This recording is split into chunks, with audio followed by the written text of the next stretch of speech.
Human beings are more responsive to points that end with impacts on living things than non-living things. Surely there's a way you can connect what you're doing to a beneficial impact on somebody's life. Welcome to Your Intended Message, the perfect place for leaders and promising professionals who want to convey the intended message for greater success. Every week, we interview experts who address the challenges and best practices to deliver your message effectively. That might be one-to-one, one-to-few, or one-to-many. And perhaps the most important conversation, one to self. I'm your host, George Torok. My guest today is Joel Schwartzberg. Here's 3 facts that I think you should know about Joel. 1, in 1990, he was the national champion in public speaking on the collegiate level. 2, he's a writer. He's a frequent contributor to Harvard Business Review, Inc.com, and Toastmaster magazine, along with his latest book, Get to the Point, Sharpen Your Message and Make Your Words Matter. His clients include State Farm Insurance, Comedy Central, and the Brennan Centre for Justice. So he's got quite a wide breadth there of clientele. And the last fact about Joel is he's partial to rescuing and fostering cats at home. And we'll see if any of them wander into the frame while we're having this conversation. Joel Schwartzberg, welcome to Your Intended Message. Thank you, George. It's a pleasure to be here, and I really look forward to sharing some good ideas with your audience. Terrific. In fact, I hope you're going to share more than good ideas. You're going to give us the point. Right. We're going to get to the point today, if nothing else. But that's the most important thing, so I'm glad we're going to get to it. And let's start right there, Joel. Let's clarify, what is a point? Right. So the funny thing about points is we assume we know what one is because we use that language all the time. Get to the point. What's your point? Did you make your point? And it's presumed that it's something like an idea or a topic, maybe even a theme. But the truth of the matter, and what's most instructive and helpful for us, is if we reimagine this word point as something very specific. It's not a topic. It's not a theme. In essence, it's an argument or a proposition. You're basically making a case for something that if you nail it, your audience will think anew, or they'll take an action step that you want them to take. And that only happens when you make this proposition, this argument to them, a case. And you can tell it's a point because you can prove it with data, with storytelling, with reasonability, with all of Aristotle's tools going way back when. But just as an example, because that's a description, and I like to really drill down, let's talk about podcasting. So if I said to you, George, or you said to me, I'm going to talk today about podcasting. That's your topic. But what have you told me about podcasting? Is it on the rise or is it becoming antiquated? Is podcasting a good thing or a bad thing? Have there been evolutions in podcasting? Is there a good way to podcast, a bad way to podcast? I have no idea the point you're trying to make if you use the word podcasting. And even if you said the importance of podcasting or the evolution of podcasting, are those things good or bad? Is it going up or down? This is why it's so important to distinguish between a theme and a topic or a point. Now, in college, there was a different word we used for point. It was called thesis. We wrote thesis papers. In media training, it's often called a key message. But the basic idea is you are making a case for something and you're proving it. And I do a lot of techniques to help people realize their point, but probably the easiest one is called the XY test. And it basically goes like this. A good point sounds like this. If we do X, Y will result. If we adopt more podcasts, we will be able to attract a valuable millennial audience. See, X is the means by which we get to Y, the impact. And you need to have both, not just the means and not just the impact. So a good point will say, if we do this, this good thing will result. And Joel, what I'm think I'm detecting there is that's a statement of logic. If this, then that. Correct. Correct. And that actually goes to computer programming too. We call them if-then statements. And there's this quote from Einstein that I always lead my trainings with. And it's, if you can't explain it simply, you don't understand it well enough. And that applies to the XY test, because we can assume what X is and what Y is, but actually we need to think hard. Because often I find that people's impact statements in that point, the Y, is something short of their goal. You know, if you're in a nonprofit that saves lives, you don't want to talk about how Y is going to bring more traffic to your website, how Y is going to enable you to get more office supplies, or even get more people to write checks. You want to make sure your impact is the biggest, highest value thing you can articulate. In a nonprofit that's saving lives, if it's Coca-Cola, it's selling more Coca-Cola.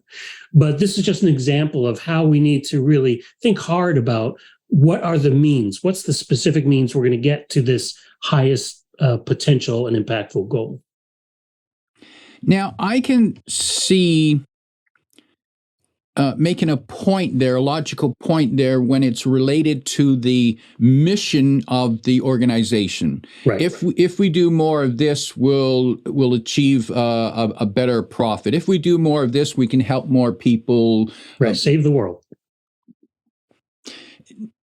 And that sounds, but those are big ideas. What about, are there small points? Can there be a small point? There can be, as long as they are differentiated. And I'm glad you brought this up, George, because sometimes people think, oh, I have 10 points. I'm going to cram them all like clowns into a Volkswagen at the circus and hope people will get them all. And the problem with that is it doesn't take into account what happens to an audience when they hear these points. When an audience receives multiple points, what happens is they fight each other for attention. And when you have points fighting each other for attention in your mind, they dilute the impact of each other. And something I often say is, if you tell me many things, I will remember none of them. If you tell me some things, I'll remember some of them. And if you tell me one thing, I will remember all of them. So getting back to your question, there can be subpoints. First, I'm going to talk about this. Then I'm going to talk about this. And then we're going to bring it all together and talk about this. And when you tie it all together, the ultimate goal that we're going to try to do here is save more lives. So you see how I brought that umbrella concept back, because I think that resonates with people, especially if they're internal audience. Most of my CEOs, sure, they do keynote speeches at conferences, but very more often they're giving internal town hall speeches, department head meetings. So how do you inspire your team? You get them to think about the big mission. What are we ultimately trying to do here? Not even so much the tiny subpoints that lead to that big goal. And that, I believe that's what really inspires people, that we're all unified toward this one thing, whether you work on the front line or whether you work in accounting. If a business leader is talking to their team and they want to change a business practice, they want to change a process, something that's more efficient, more effective, and the point is that they want people to adopt the system, right? Is it necessary for them to tie this point of changing the system to the big mission?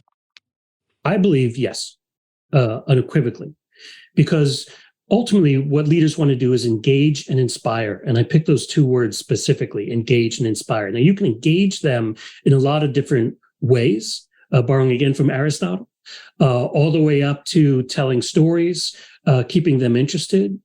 But I believe that the inspire part, and that's the critical part, the inspire part has to do with a shared vision. Why are we all here? Are we all here just to pick up a paycheck? Or are we all here, in addition to that, to accomplish something that will make us feel proud and fulfilled? So if we're adopting a new approach that will make us more efficient, more effective, the question is, going to Simon Sinek, the guru of why? And this is why he preaches why. I think he doesn't get so much at how we articulate the why, but I believe and subscribe to this idea of the why is important, because that's what galvanizes your team. That's what keeps them coming back and enthusiastic about their jobs. Joel, what about in a business meeting, a team meeting, where there might be agenda, and there are usually a list of agenda items, which Right. typically are not even related to each other. How does one make, if one's speaking to one of those items, how does one make a point that resonates on a bigger level? Well, I think it goes back to the agenda. And I've done some writing on meeting agendas, and I think they're often written poorly. Now, you could Google meeting agendas and get 1,000 ideas. But for me, there's one critical one. And that is that don't load up your agenda, at least from the leader's point of view. An agenda for the group, it can have topics on it so they could follow the table of contents. But the leader should have a sort of version of that agenda that has points on it. What is the point I want to make that addresses this topic? So we're not meeting our fourth quarter goal. That's the topic. What is the point I want to make? We need to cut these programs and reemphasize these programs. That's my point. So if a leader, to break it down, if a leader goes in with a topic, they may ramble, they may bury their point, they may not communicate their point. But if a leader in preparation for that meeting attaches a point to each one of those topics, then they can ensure that they're making points, and only points move people. When you have topics, you're just sort of addressing something, throwing it out there, saying, we're going to talk about this. I'll throw out some ideas. You throw out some ideas, maybe magically, fingers crossed, that we'll get to an action step. Maybe, hey, we're just talking. We're just talking.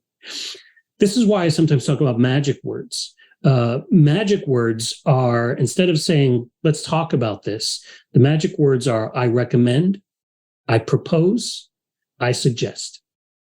You cannot say, I recommend ... without making a recommendation. Same thing with a proposal or a suggestion.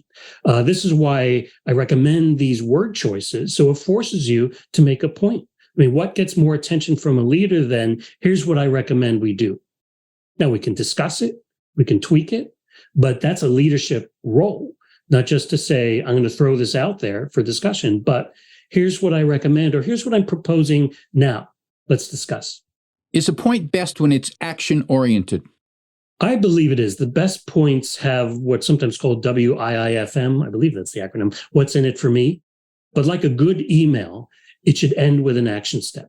Here's what I propose we do. And for a leader, when you say, I believe that if we do X, Y will result, baked into that X is the mechanism and the means for getting there. So I believe that if we pull our focus from these R&D projects and put more emphasis on retaining our audience and listening to them, then that's, a proposal of action that they're doing. So it comes down to that X. That's why the X is so important. If a leader just says, I believe that we will have a better fourth quarter, or our goal is to have a more profitable fourth quarter. Well, that's the why without the X. So that's why the X is so important, to get at what you're saying, George, that action step. How do we get there? Sometimes, especially in a meeting, the managers or VPs are simply delivering a report. They're making a report. Right. Here's Status the report. personnel report. Here's the financial report. Here's the production report. And so my question is, what's the point of those? There is none. I look at a lot of PowerPoints, George, and what bothers me the most is they are book reports. How often do you hear a presentation that says, here's a history of the thing. Here's where the thing is now. Here's how many people we need for the thing. Here's how we're investing in the thing. And here's how our teams are going to be organized to accomplish the thing. All right, well, thank you. But why are we doing the thing? What's the purpose of the thing? And again, it's boring without that, because that's the inspirational piece that's so critical. Why are we doing this? And that is the point. I had a client who sold a lot of collateral material. She sold pamphlets and calendars and hats and pins. And I said, give me your best point. And she said, okay, you see this pin? I can give you this pin with your logo on it, 2-color, and it's perfect because it's a magnet. It's not a thing that'll cause blood. It won't stick you. And this hat, a giraffe could step on this hat and it won't crush, and blah, blah, blah. And she finished. And I said, do you think you made your point? And she said, I absolutely did. I described each of my products and what's great about them. And I said, you know what I never heard? I never heard you say that if I buy your product, I will be more successful. And that was her point. And she was too busy describing her inventory. And that's what people often do in their presentations. And it's like what you described there, the status report. Here's where things are. That's my book report. And I know I'm going on about this, but I'll give you one more metaphor that I think is useful. In a book, there are two things. There are a lot of things in a book, but two things that are always there are a table of contents and the blurbs in the back of the book. A point is the blurbs. A description of inventory is the table of contents. Don't be the table of contents person. Be the blurber. Everybody with a point is in sales. Sometimes that depresses people I talk to, but we're all in sales.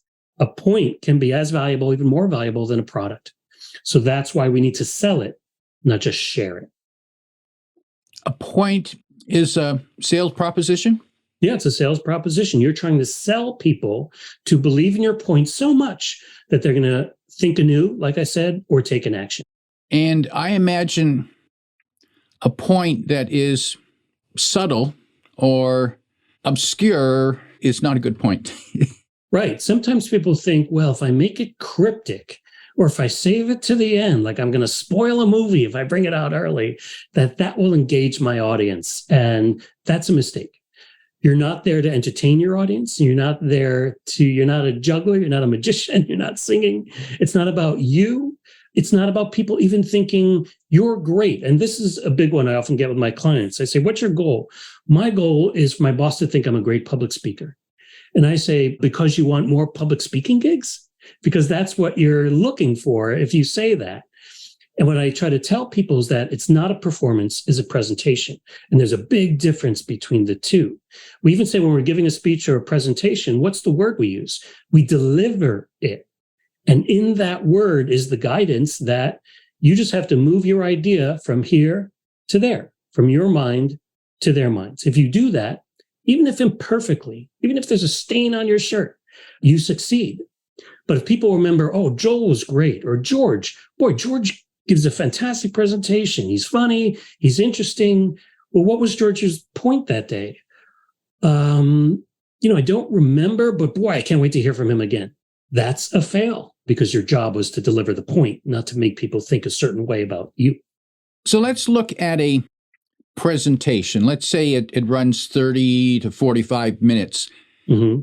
Are you suggesting that there needs to be one key point to the whole presentation? There does. It doesn't mean that you can only convey one point. Just do it one at a time. But let's go back to the audience again. And, audience is critical. You know this when you have an intended message, that intention is not to say the point. The intention is for them to receive the point.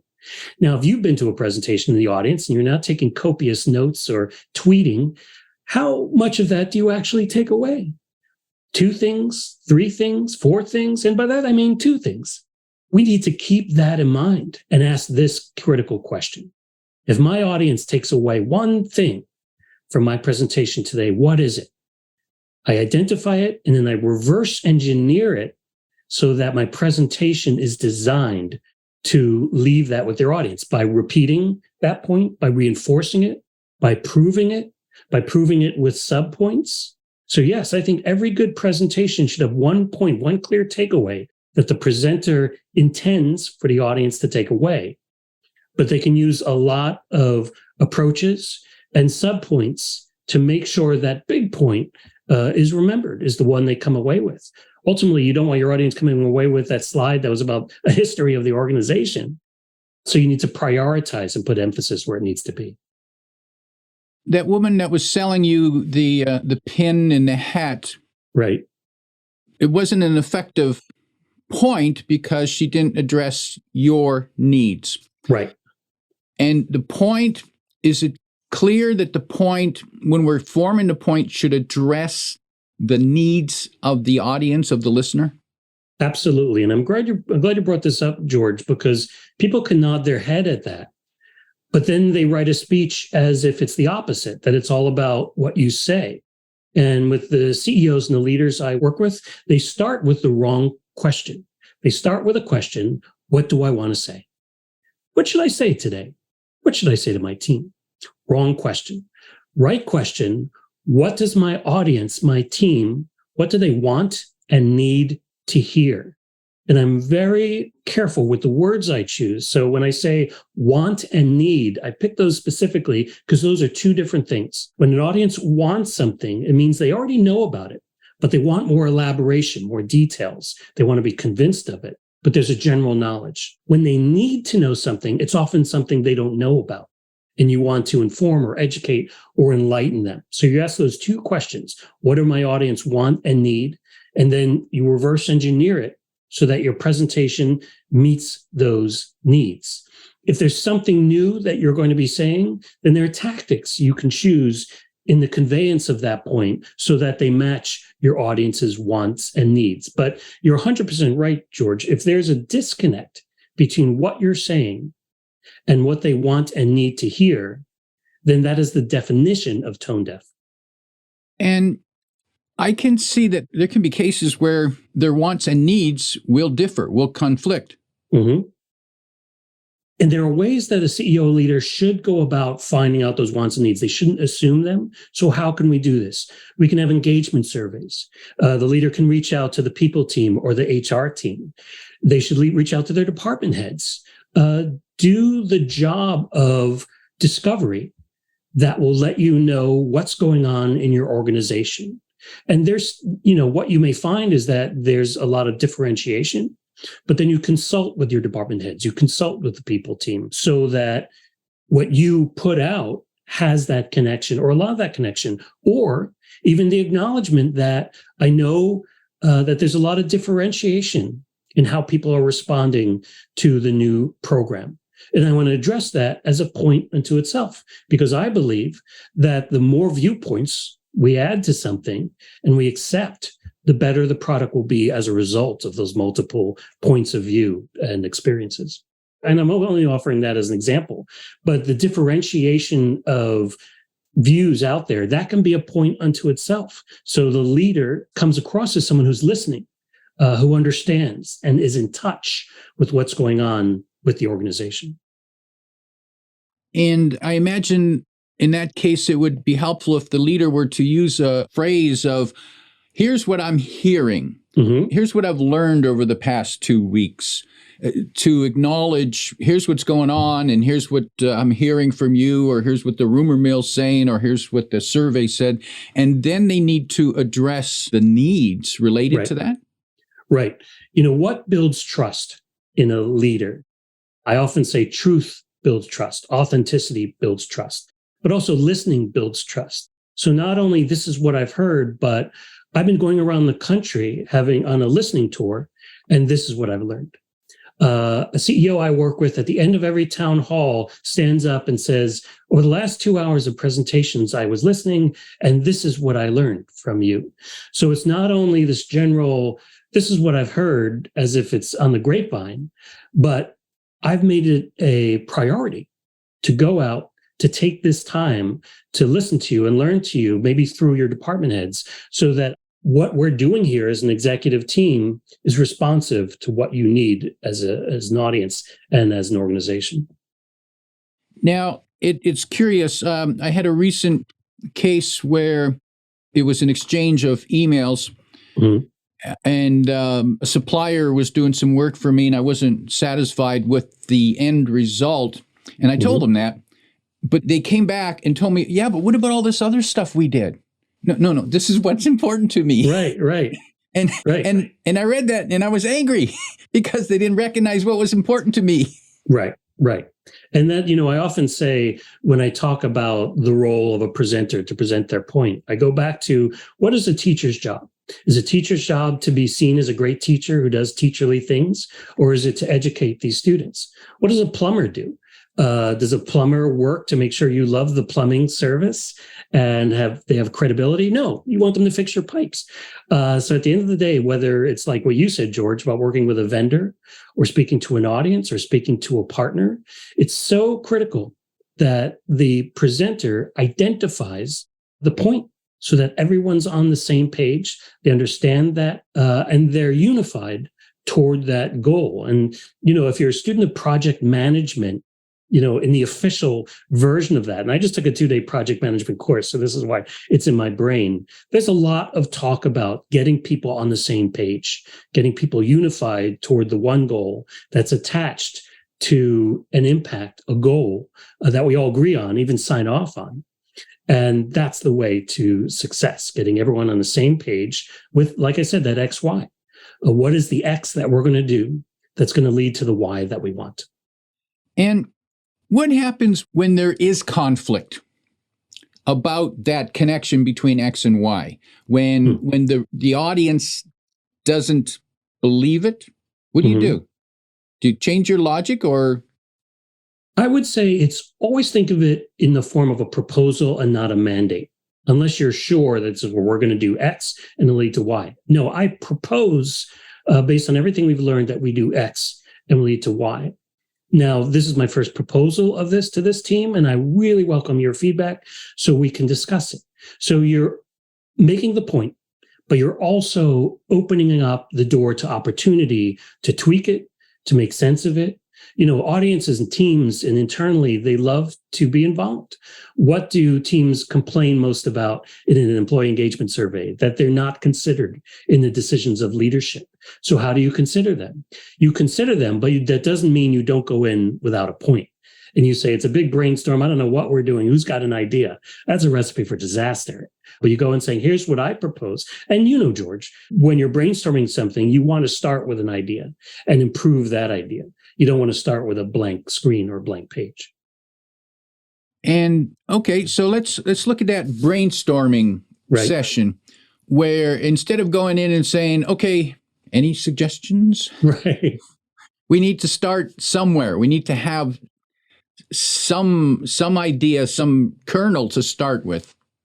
Yeah, definitely. So that's where you make your point. Even if you're just brainstorming what we used to call a name storm at Nickelodeon, or just brainstorming names, have five versions to start with, because understand that your audience, it's easier for them to address something that exists than something that doesn't exist. It's like, what do comedians hate most? When you go up to them and say something funny, you're a comedian.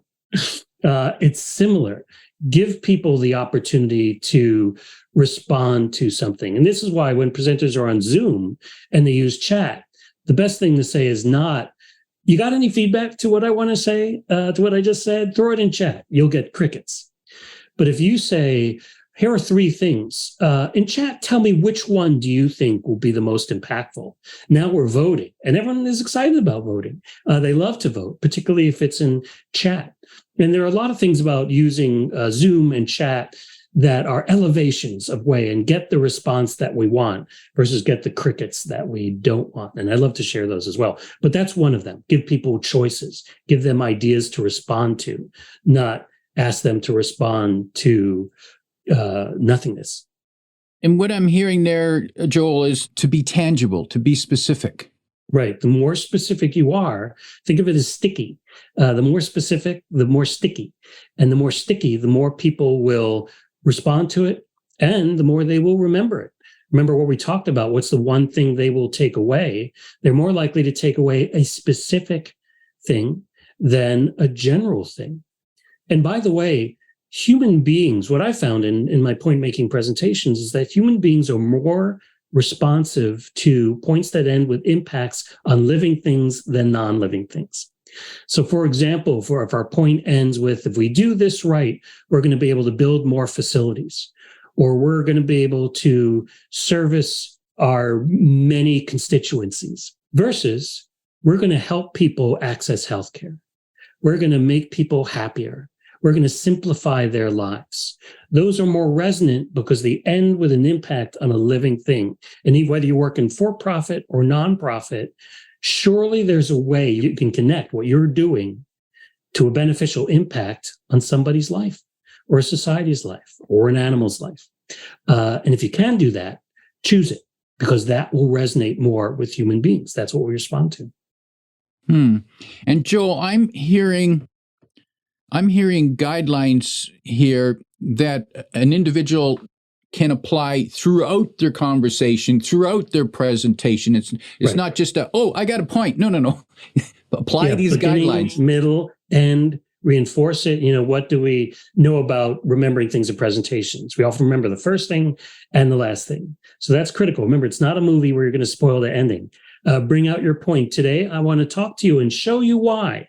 If we do X, Y will result. And at the end, we've talked a lot today, and I hope you've learned a lot. I want you to reach out to me later. But if you take one thing away, and you could even use this language.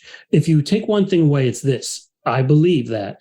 And I use those words sometimes. I believe that if we do X, Y will result. Remember, your job is to take that thing away, not for them to remember you.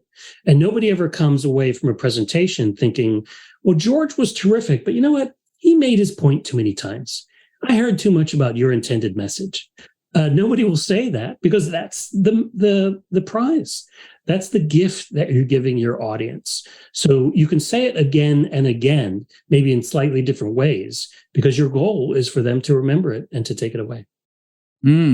Joel, as we prepare to wrap up, a reminder to people of your book, Get to the Point, Sharpen Your Message and Make Your Words Matter. And you can find that at all the bookstores.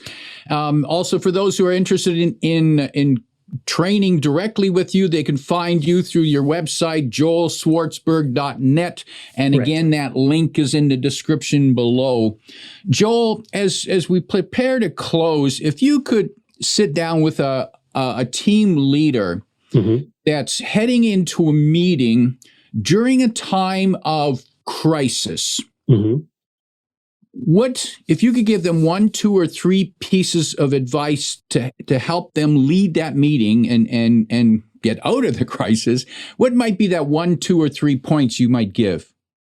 I would say the first point is know the point you're trying to make and realize that you're not in the obstacle/challenge description business. You're in the solution business. And this is maybe one of the most important things, because often leaders will spend their time talking about how bad a crisis this is, as if to assuage their own guilt about it or to put a silver lining on it. But what do leaders do? What does a captain of a boat that's sinking do? Nobody wants that captain to describe how high the water is getting.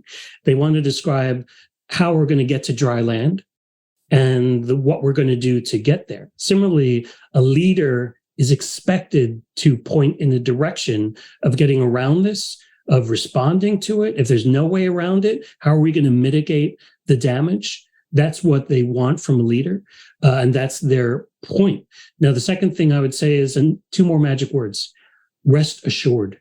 Rest assured. I love to give nuts and bolts like language and tips and tools. When you say, and I don't mean for the leader to try to appear phony or try to be strategic about it. So only if it's true. But if you lead with rest assured, that relaxes people to some degree, because it communicates 2 things. 1, we're all in this together and we're all feeling it together. And 2, there is something we can hang our hat on. There's something that we can feel is going to be there at the end of the day, no matter what happens. Rest assured communicates that. So I use that as a proposal of language that leaders can use to unify people and also to give them some sense of permanence, no matter what happens. My guest today is Joel Schwartzberg, reminding you that if you only take one thing away, be sure to be clear of your point. If you like what you heard, tell your friends and post your 5-star review on Apple Podcasts, because that helps more listeners find us. Come back every week for more practical insights to help you deliver your intended message. I'm your host, George Torok.